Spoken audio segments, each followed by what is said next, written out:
அனைவருக்கும் இதயத்தின் பொங்கல் நல்வாழ்த்துக்கள். பொங்கலோ பொங்கல்.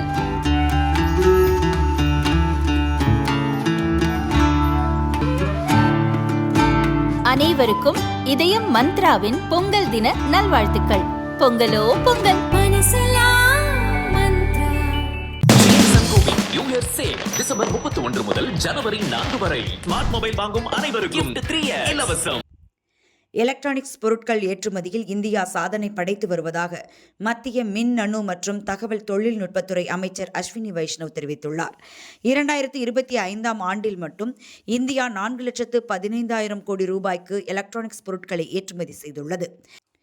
அதில் மத்திய அரசின் ஊக்கத்தொகை திட்டத்தின் கீழ் தயாரிக்கப்பட்ட ஸ்மார்ட் போன்கள் மட்டும் 2,72,000 கோடி ரூபாய்க்கு ஏற்றுமதி செய்யப்பட்டுள்ளது.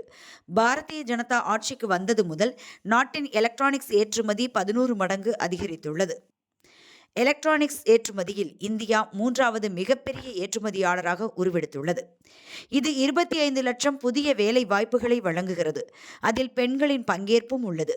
சிறு குறு நடுத்தர நிறுவனங்களுக்கான வாய்ப்புகளையும் இளைஞர்களுக்கான நீண்ட கால திறன் மேம்பாட்டையும் உறுதி செய்கிறது என்று மத்திய அமைச்சர் அஸ்வினி வைஷ்ணவ் தெரிவித்துள்ளார்.